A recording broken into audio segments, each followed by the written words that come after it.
A man lies asleep on a steel beam, 850 feet above Manhattan, nothing between him and the streets below.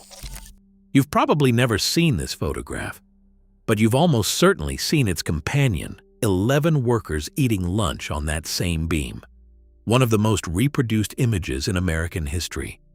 Both were taken on the same day, September 20th, 1932, on the same 69th floor girder of the RCA building. And neither was a candid moment. They were staged, part of a publicity campaign ordered by John D. Rockefeller Jr. to fill a half-empty skyscraper during the worst years of the Great Depression. What that campaign produced and what it buried is a far stranger story than a lunch break in the sky. A single man sprawls on a steel beam, his arms slack, his cap tilted over his eyes. He looks as if he's surrendered to exhaustion, 850 feet above the city, except nothing about this photograph is as it seems. The skyline behind him stretches out in layers of haze and architecture, the Chrysler Building glinting in the far distance. The beam juts out, impossibly isolated, with no wall, no harness, no net, just open air and the suggestion of a bottomless drop. Yet the composition is too perfect, the lines too clean. The camera's vantage offers a view that would have been almost impossible for a casual bystander. Every detail in the frame is deliberate. The man's boots rest inches from the edge, his body angled to catch the light, his cap casting a shadow that hides his face. There is no clutter of tools, no lunch pail, no hint of activity. The city below is frozen, silent, as if the world itself is holding its breath. This is not a snapshot caught in the chaos of work. It's a tableau, a scene arranged with care, designed to provoke awe and unease in equal measure.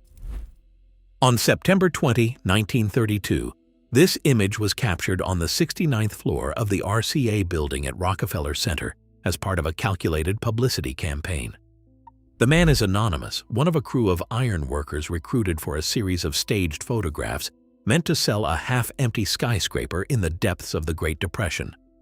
The sleeping shot was only one in a sequence. Others show men eating lunch, tossing a football, even riding the final stone block into place. The intention was spectacle, proof that Rockefeller Center could rise above the city's gloom and vacancy. Yet the identity of the photographer remains uncertain, disputed among Charles Ebbets, Thomas Kelly, and William Leftwich. Most of the men themselves are lost to history, their names missing from payrolls and records that vanished decades ago in a warehouse fire. Only the negative survives, locked away in a vault, while the meaning of the image continues to shift. The truth behind the photo does not diminish its power. Instead, it deepens the mystery, blurring the line between myth and memory, and leaving us to wonder what it really means to see a man asleep on air. The calendar tells a story that photographs alone cannot. On September 20th, 1932, two images were captured on the same stretch of steel, 850 feet above Midtown. The solitary sleeper and the lunch tableau, 11 men in a row balancing lunch boxes and cigarettes, were not accidents of timing or chance. Both scenes unfolded atop the very same girder on the 69th floor of the RCA building, now known as 30 Rockefeller Plaza. Press syndicate records confirm that this was no ordinary workday. Rockefeller Center's publicity office had summoned a trio of photographers, Charles Ebbets, Thomas Kelly, and William Leftwich, to orchestrate a series of daring set pieces. Their assignment: manufacture spectacle that could fill the empty offices below and catch the public's eye in the depths of the Depression. The lunch shot, now printed on posters and mugs around the world, first appeared in the New York Herald Tribune on October 2, 1932. But the sleeping man, the football toss, even the stone block ride, these were all staged that same day, part of a coordinated campaign designed by Merle Crowell, Rockefeller's director of public relations. The syndicate's logs and agency memos make it clear: every pose, every shadow, every composition was calculated for maximum impact. Yet the men on the beam were real ironworkers. recruited from the site's own crew, their names mostly lost to time. Payroll lists and daily logs that might have identified them were destroyed decades later, leaving only fragments: Joseph Eckner, Joe Curtis, Gustav Popovich, while the rest remain anonymous, claimed by descendants from Ireland, Slovakia, and beyond. The original negative, too, has its own journey, from the hands of Acme News Pictures to the Bettman Archive, and now sealed in a climate-controlled vault at Iron Mountain. The mystery deepens. The authorship of the lunch photograph is still disputed, with Ebbets most often credited. But no single shutter click can be definitively traced. The facts do not diminish the images, they complicate them, inviting us to look again at what was staged, what was real, and how myth can grow from the collision of both. The RCA building rose from bedrock at the height of the Depression, its steel skeleton climbing toward the clouds as the rest of the city struggled to fill empty towers. On September 20, 1932, the photo session took place on the 69th floor, nearly 850 feet above Midtown, where the wind pressed against unfinished walls and the avenues below seemed almost theoretical. The building itself was a marvel. 70 stories of riveted steel, designed to anchor Rockefeller Center, a commercial gamble fueled by John D. Rockefeller Jr.'s determination to defy the economic collapse. Yet even as the structure neared completion, the vacancy crisis threatened to swallow it whole. The Empire State Building, just blocks away, sat three-quarters empty, earning the nickname Empty State Building. Rockefeller Center faced the same threat: 2.2 million square feet of office and retail space, with too few takers, every floor a reminder of the era's uncertainty. Numbers drove the urgency behind the spectacle. A project of this scale demanded not just engineering, but attention. Rockefeller, usually reserved and methodical, authorized a publicity push unlike anything Manhattan had seen. His team knew that steel and glass alone could not fill the building. They needed to sell an idea, progress, ambition, safety in the face of risk. The 69th floor was chosen for its drama, the altitude a silent boast. Publicity director Merle Crowell orchestrated the logistics, ensuring that the right photographers and the right workers would be in place when the moment arrived. The resulting images, men suspended in air, lunching or feigning sleep, were designed to broadcast confidence at a time when confidence was in short supply. Beneath the surface, the empty offices loomed, a daily reminder that even the most ambitious structures could be haunted by silence. The stakes were measured not just in feet above the street, but in every lease left unsigned. Merle Crowell's instructions left little room for ambiguity. The publicity director called for 4 distinct scenes to be staged on the 69th floor: a man feigning sleep, a row of workers eating lunch, a football tossed between ironworkers, and a final ride atop a stone block. Each tableau was mapped out in advance, with Crowell's crew rigging the steel, clearing the beam, and coordinating the timing so that all elements would appear spontaneous yet dramatic. The press release language from Rockefeller Center's office promised images that would capture the spirit of modern construction and showcase the daring teamwork of America's builders. The logistics bordered on theatrical. 3 photographers, Charles Ebbets, Thomas Kelly, and William Leftwich, were summoned, each with their own equipment, each vying for the perfect angle. The beam was chosen not just for its dizzying height, but for its sight lines over Midtown, with the city's towers cascading into the background. Workers were selected from the iron crew that morning, told to pose as if on break, to act as if the camera wasn't there. No safety harnesses, no helmets, only caps and work boots. The football was borrowed from a laborer's locker.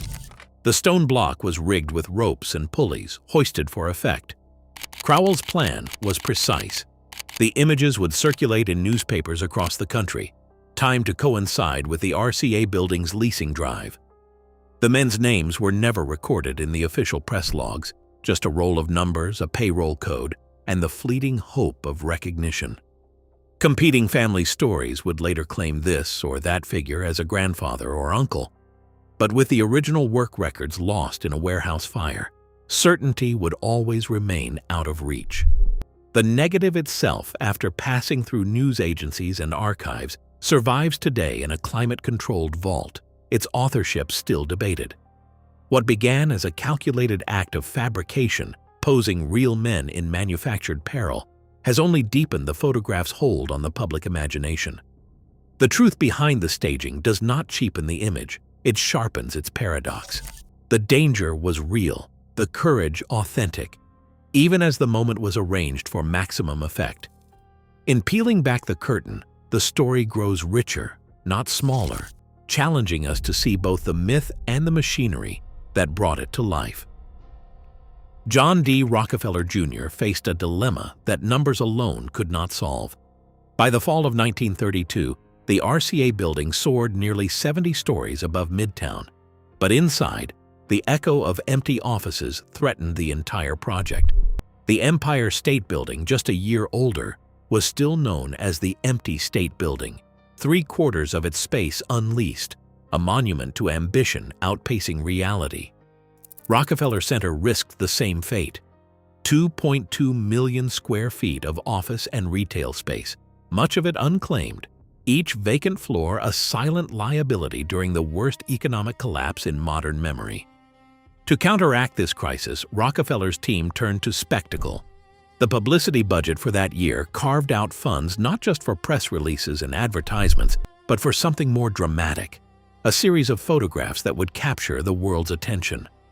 Merle Crowell, the center's director of public relations, was given a mandate: fill the building or risk a financial disaster. Crowell understood that steel and concrete were not enough. The public needed to see progress, confidence, and even a hint of danger, proof that Rockefeller Center was not just another empty shell rising in the gloom of the Depression. The solution was as audacious as the building itself.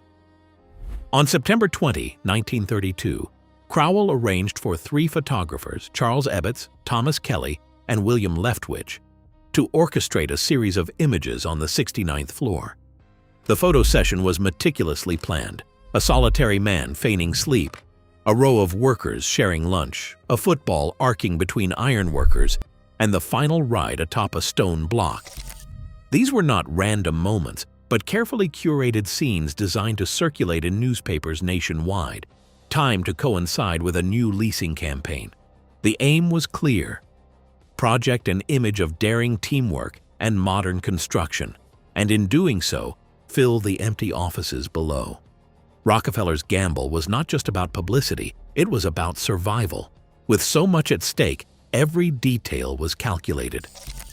The men on the beam were real ironworkers, their labor and risk authentic, even if the poses were staged. The images promised that Rockefeller Center was open for business, a beacon of hope in a city struggling to believe in its own future. The dark truth behind the photograph is not that it was staged, but that it had to be. Survival depended on more than steel. It depended on the power of an image to turn vacancy into possibility. The men who posed on the 69th floor beam were more than props in a publicity campaign. They were iron workers, skilled, resilient, and almost entirely invisible in the official record. Most were immigrants or first-generation Americans, drawn from union halls where names like Eckner, Curtis, and Popovich mingled with dozens more lost to history. The International Association of Bridge, Structural, Ornamental, and Reinforcing Iron Workers counted among its ranks men from Ireland, Slovakia, Sweden, and the Mohawk Nation. In the 1930s, New York's skyline was their proving ground. The Mohawk skywalkers especially had a reputation for fearlessness and precision. Generations of Mohawk families traveled from Kahnawake and Akwesasne to Manhattan, building the Empire State, the Chrysler, and Rockefeller Center itself. Oral histories preserved by their descendants describe a tight-knit world where trust and balance were matters of survival. For these men, the staged photo was a brief interruption in a day spent assembling the city's skeleton, one red-hot rivet at a time. Payroll lists from the RCA building project, now mostly lost, offer only fragments. The 2012 documentary Men at Lunch managed to match a handful of faces, Joseph Eckner, third from the left. Joe Curtis, third from the right. Gustav Popovich, far right, with names passed down through family stories. But the rest remain uncertain. Their stories scattered in Union archives, faded photographs, and the memories of children and grandchildren who claim to see a familiar jawline or the tilt of a cap. The anonymity is not accidental. Depression-era record-keeping was sparse, especially for immigrant laborers hired on a project-by-project basis. A warehouse fire in the 1940s reportedly destroyed what little documentation survived. Today, the search for identities continues, with genealogists and filmmakers piecing together evidence from oral tradition and scattered payroll ledgers. What remains clear is that the men on the beam were real workers, their courage genuine, their labor the foundation for the spectacle above. The photograph's artifice cannot erase the humanity of those who built the city, even as their names slip further from reach. No harness, no helmet, only cloth caps, scuffed boots, and the illusion of bare steel between a man and the void. The photographs from September 20th, 1932 seem to flaunt danger, but the peril was carefully controlled. Hidden beneath the beam on the 69th floor, just out of the camera's reach, a temporary platform extended from the finished floor slab. This deck, engineered for the shoot, provided a solid surface for the workers to stand or sit, even as the photograph suggested a fatal drop. Construction logs from the RCA building reference temporary decking on upper girders for photographic purposes, confirming that the scene was not as reckless as it appeared. The absence of personal protective equipment was not an oversight, it was the norm. In 1932, safety standards were minimal, and ironworkers relied on balance, experience, and luck. The men wore only their everyday work clothes, with no harnesses, no ropes, and no hard hats. Contemporary accounts and high-resolution scans of the negatives reveal nothing more than caps shading their faces, boots gripping the steel, and hands resting on knees or lunch pails. The lack of visible protection was part of the spectacle, designed to amplify the myth of fearless labor. The concealed platform was a technical solution to a public relations challenge. Rockefeller Center's publicity team needed images that would capture the world's attention without risking a fatal accident for the sake of a photograph. Engineers rigged the beam so that, from the camera's angle, the men appeared to be suspended in open air. In reality, a wooden or concrete deck, installed just for the shoot, caught any slip or misstep, invisible to the lens but essential to the illusion. This approach allowed for a series of dramatic tableaus: the solitary sleeper, the lunch row, the football toss, the stone block ride. Each scene relied on the same hidden safeguards, balancing calculated risk against the demands of spectacle. The technical choreography behind the images remains largely uncredited, but it was as precise as any rivet driven into the frame of Rockefeller Center. The result is a photograph that invites awe and anxiety in equal measure, its danger both real and manufactured, its truth carefully layered between myth and engineering. By midday on September 20th, 1932, the RCA building's 69th floor had become a stage for something far more elaborate than a single photograph. Rockefeller Center's publicity team, led by Merle Crowell, set out to capture not just one mythic image, but an entire series, each more theatrical than the last. The famous lunch tableau was only the beginning. That afternoon, the ironworkers were repositioned for a shot that turned the steel beam into a makeshift football field. Men crouched and poised, a football arcing between hands, the city yawning below. The game itself was pure invention, conjured for the camera, with the ball borrowed from a laborer's locker and the action orchestrated for maximum suspense. Next came the stone block ride, a scene designed to outdo even the lunch shot in spectacle. A worker, legs dangling, balanced atop the final stone destined for the building's facade as ropes and pulleys hoisted him into the air. The block, rigged with care, hung just long enough for the shutter to snap. Each tableau required a fresh round of coordination, riggers, foremen, and photographers jostling for position, the workers cycling through poses as directed. Crowell's notes, preserved in later interviews, describe the process as choreography on steel, with every gesture calculated to suggest both camaraderie and risk. The authorship of these images remains as clouded as the city skyline behind them. 3 photographers, Ebbets, Kelly, Leftwich, took turns behind the lens, their negatives and field notes now scattered across archives and private collections. Most of the men in the photos remain nameless, their stories lost to vanished payrolls and family legends. Still, the sequence of shots from that day, football, stone block, lunch, and sleep, reveals the scale of Rockefeller Center's publicity ambition. The myth was built in layers, each photograph a new chapter in the story of how danger, teamwork, and spectacle could be shaped into legend. Credit for the iconic beam photographs has always been a puzzle with missing pieces. On September 20, 1932, 3 photographers, Charles C. Ebbets, Thomas Kelly, and William Leftwich, were each dispatched by Rockefeller Center's publicity office to the 69th floor. Their instructions were to capture images bold enough to fill headlines and, with luck, empty office suites. Ebbets, a seasoned photojournalist, is the name most often linked to the images. He was officially appointed photographic director for the Rockefeller Center project that year, and agency invoices show payments in his name for the September session. Yet Kelly and Leftwich, both freelance shooters with their own contracts, also filed work logs and negatives from the same day. No surviving shutter log or signed negative has surfaced to settle the question. The confusion is not accidental. Press syndicates distributed the photographs with generic credits, and the Bettman archive cataloged the original negative as photographer unknown for decades. Only in 2003, after a re-examination of field notes and agency paperwork, did the archive assign primary credit to Ebbets. Even so, historians remain cautious. The original negative, now sealed in a climate-controlled vault at Iron Mountain, bears no signature, and the day's assignment was a group effort by design. Each man jockeyed for position on the steel, each likely captured frames of the same scenes: the solitary sleeper, the lunch row, the football toss, the stone block ride. The absence of a definitive record leaves the authorship suspended, much like the men themselves, between fact and legend.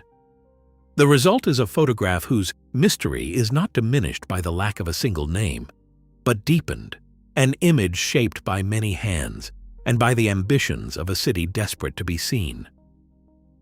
For decades, the faces on the beam remained nameless, ghosts suspended between sky and steel. But 2 men have stepped out of the fog of anonymity.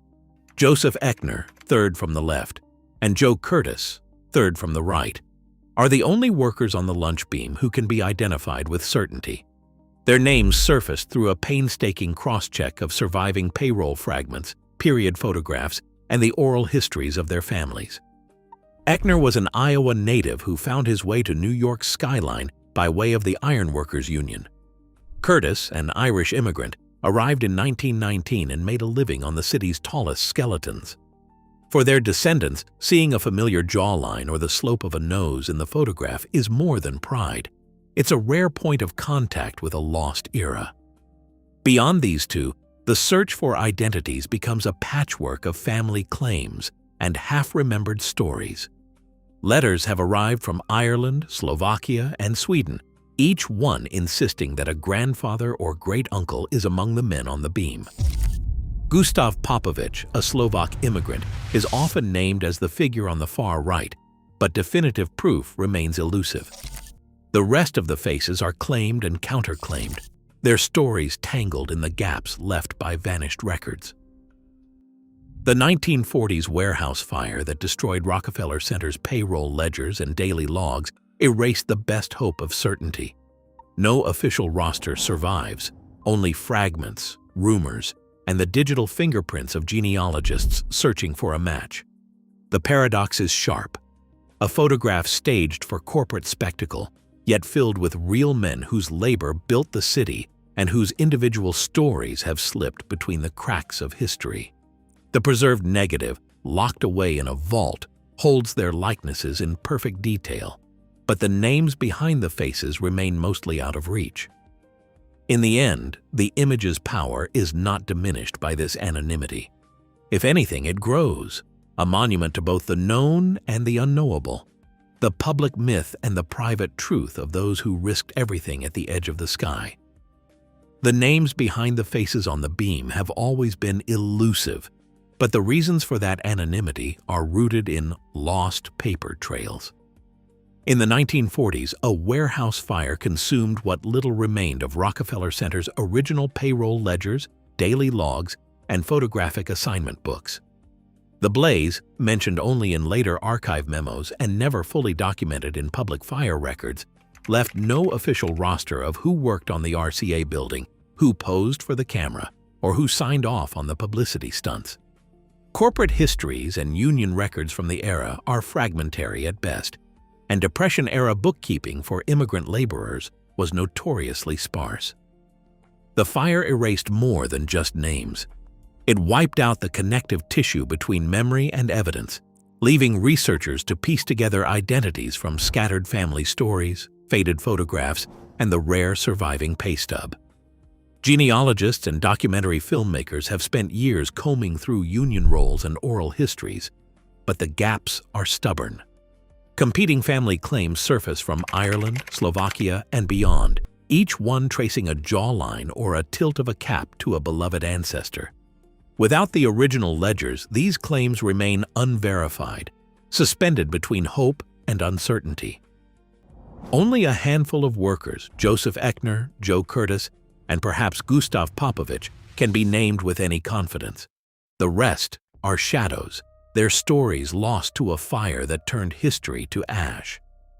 Yet even as the official record vanished, one artifact survived: the original negative, preserved in a climate-controlled vault, its details frozen in silver and glass.